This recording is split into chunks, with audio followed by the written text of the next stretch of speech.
Hello दोस्तों, स्वागत है आपका अपने यूट्यूब चैनल यस्टरडे सिंपल में, जहां आज का टॉपिक है केंद्रीय Vidyalaya fees structure for all classes.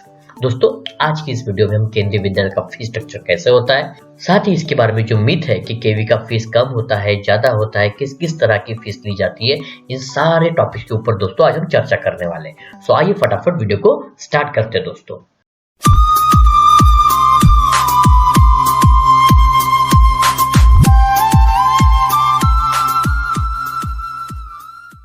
दोस्तों, सबसे पहले देख लेते हैं कुछ बेसिक इंफॉर्मेशन रिगार्डिंग फीस।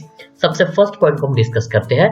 केंद्रीय Vidyalaya Sangathan accept the fees of a class 1 to 12 on a quarterly basis only. Quarterly मतलब 3 महीने में एक बार फीस ली जाती है, क्लास 1 से लेकर 12 तक, मतलब एक साल में सिर्फ 4 बार फीस ली जाती है। ओके, नेक्स्ट पॉइंट देख लेते हैं। The Kendriya Vidyalaya fees payment facility will be available in, मतलब केंद्रीय विद्यालय में आपको फीस पेड करनी है तो ये जो फैसिलिटी है ये दोनों मोड में अवेलेबल है, that is online and offline mode. चलो नेक्स्ट पॉइंट देख लेते हैं, नेक्स्ट इन्फॉर्मेशन देख लेते हैं। A student must have the 15 digit unique student ID and date of birth to make payment.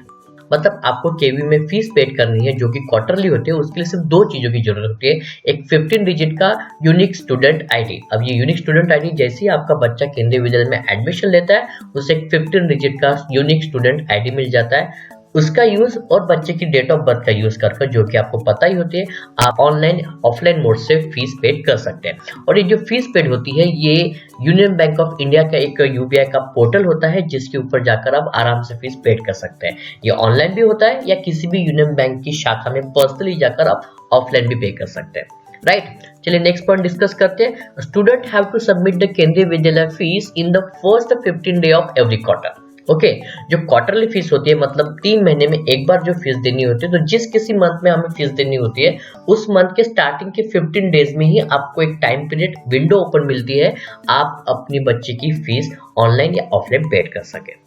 ठीक है, इसी पॉइंट को आगे और डिस्कस करेंगे दोस्तों। नेक्स्ट पॉइंट देख लेते हैं। KVS collect the Kendriya Vidyalaya fees from 1 to 15। जैसे कि हमने डिस्कस किया है, केवीएस अपनी फीस हर मंथ की, जो क्वार्टरली मंथ होते हैं उसके 1 से लेके 15 तक पर्टिकुलर कैलेंडर मंथ में ही वो लेता है फीस एक्सेप्ट कर, राइट। और इसके बाद अगर आप फिर भी अगर फीस पेड नहीं कर पाते हैं तो आफ्टर 15 पर डे 5 रुपीज के हिसाब से दोस्तों लेट फीस चार्ज की जाती है। ओके, और ये लेट फीस आपको अप्लीकेबल होती है सिर्फ उसी मंथ के लिए। जैसे जनवरी की बात कर रही है, उसके बाद भी अगर आप फीस पेड नहीं कर पाते हैं दोस्तों, तो आपको रीएडमिशन करना पड़ेगा अपने बच्चे का, जिसकी फीस अलग से होती है, उसको हम आगे डिस्कस करेंगे। राइट, चलिए नेक्स्ट पॉइंट देख लेते हैं। Kendriya Vidyalaya fees are being collected on quarterly basis. जैसा कि हमने डिस्कस किया है इससे पहले से, तो वो क्वार्टरली बेसिस के मंथ होती है जनवरी में फीस ली जाती है एक बार, उसके बाद सीधा 3 महीने बाद मतलब अप्रैल में, फिर उसके बाद जुलाई में, और उसके बाद सिर्फ अक्टूबर में फीस ली जाती है। यही फीस कलेक्शन के मंथ होते हैं। चलिए दोस्तों, अब ये जो केंद्रीय विद्यालय की फीस होती है, केवीएस का जो फीस स्ट्रक्चर है, उसके जो डिफरेंट पर्टिकुलर्स है उनको डिस्कस कर लेते हैं। आखिर केवीएस में किस किस तरह की फीस ली जाती है। सो उसका एक चार्ट है दोस्तों, संगठन द्वारा जारी किया हुआ।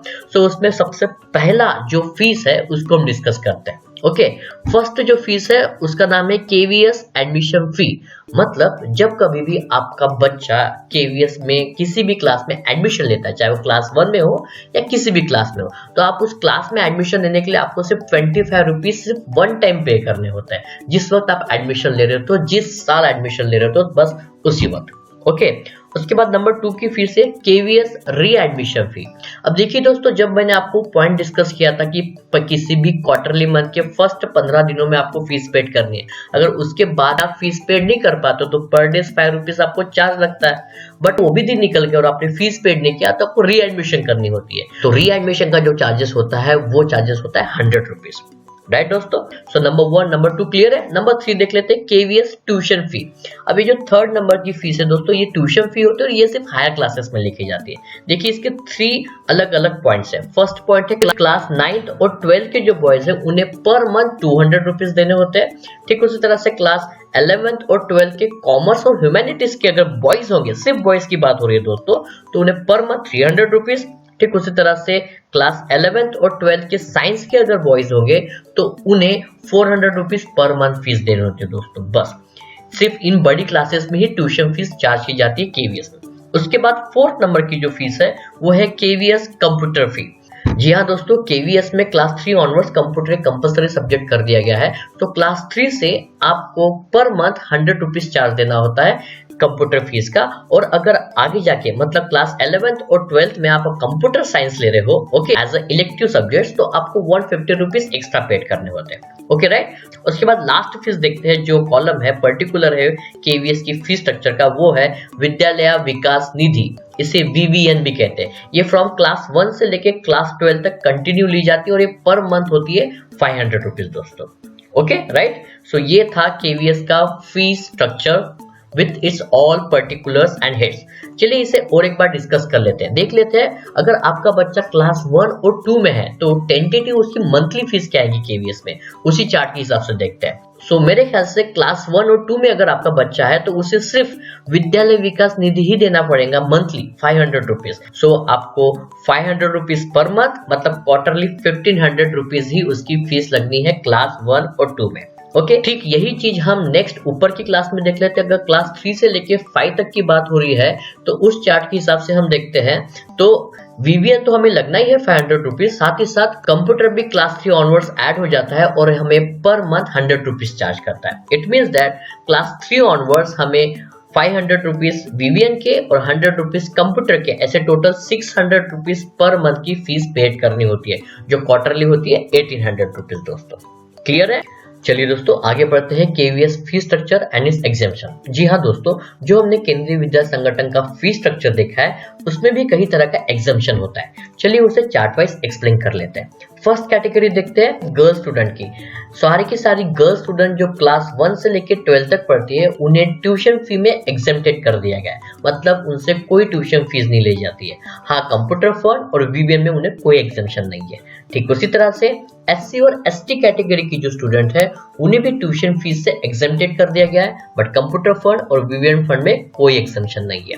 बात आती है केवीएस एम्प्लॉयज की चिल्ड्रन की, तो ऐसे बच्चों को भी ट्यूशन फीस से एग्जेम्प्टेड किया गया है, बट कंप्यूटर फंड और वीवीएन फंड में किसी भी तरह का कोई एग्जेम्पशन नहीं है दोस्तों। क्लियर। अब आते हैं मेन मुद्दे की तरफ। दोस्तों जैसे कि आपको पता है कि केंद्रीय विद्यालय संगठन की में हमेशा डिफेंस सेक्टर को ज्यादा महत्व दिया गया है। तो डिफेंस सेक्टर में जितने भी ऑफिसर्स हैं, हमारे आर्म्स जवान हैं जिन्होंने अपनी सर्विस दी है, ऐसे सारे हमारे जवानों के बच्चों को दोस्तों केंद्रीय विद्यालय में ट्यूशन फी एग्जेम्प्टेड तो की जाती है, साथ ही साथ वीवीएन भी एग्जेम्प्टेड किया जाता है, बट एज यूजुअल कंप्यूटर फी में कोई एग्जेम्पशन नहीं होता है दोस्तों। ठीक उसी तरह से ऐसे कोई पेरेंट्स के बच्चे जो बीपीएल में आते हैं, मतलब बिलो पॉवर्टी लाइन में जो आते हैं, इस कोटे के अंदर जिन बच्चों को एडमिशन मिलता है दोस्तों वो ट्यूशन फी में एग्जेम्प्टेड होता है, साथ ही साथ वीवीएन में एग्जेम्प्टेड होता है, बट कंप्यूटर फीस में कोई एग्जेम्पशन नहीं होता।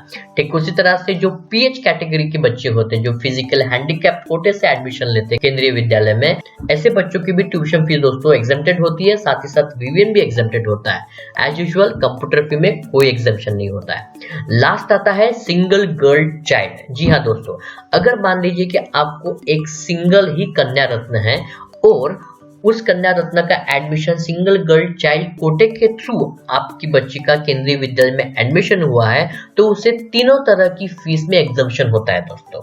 ठीक है राइट। आई थिंक आपको केवीएस का फीस स्ट्रक्चर और उसके एग्जम्पशन के बारे में पूरी तरह से जानकारी हो गई है। चलिए दोस्तों आगे बढ़ते हैं। जैसे कि मैंने आपसे कहा था कि केवीएस का फीस स्ट्रक्चर का मैं आपको चालान दिखाने वाला हूं, तो स्क्रीन पर आप जो देख रही है वो केवीएस का फी चालान है, जिसका यूज करके आप ऑफलाइन मोड से आप फीस पेड कर सकते हैं। जैसे कि आप देख रहे हो केंद्रीय विद्यालय ने यूनियन बैंक के साथ एक कोलैबोरेशन किया हुआ है फीस कलेक्ट करने के लिए। आगे देखते हैं कि ऐसी जो ऑनलाइन और ऑफलाइन फीस होती है केंद्रीय विद्यालय की, वो हम कहाँ पे कर सकते हैं। जैसे कि हमें पता है केंद्रीय विद्यालय संगठन ने कोलैबोरेशन किया है फीस कलेक्ट करने के लिए यूनियन बैंक ऑफ इंडिया के साथ, जो कि एक नेशनलाइज्ड बैंक है। और ये जो नीचे ब्लू कलर के आपको जो लिंक दिख रही है दोस्तों, इस लिंक पर अगर आप क्लिक करते हैं या इस लिंक को आप गूगल पर टाइप करते हैं तो आप direct union bank of India के फी पोर्टल पर चले जाएंगे, जहां से आप ऑनलाइन या ऑफलाइन मोड में भी केंद्रीय विद्यालय संगठन में फीस पेड कर सकते हो दोस्तों। ओके चलिए दोस्तों, आशा करता हूँ कि आज का वीडियो आपको अच्छा लगा होगा, इन्फॉर्मेटिव अगर लगा होगा तो आप चैनल को सब्सक्राइब करें, बेल आइकन दबा दें, लाइक और शेयर करें दोस्तों, और मिलते हैं आपसे नेक्स्ट वीडियो में। Thank you so much.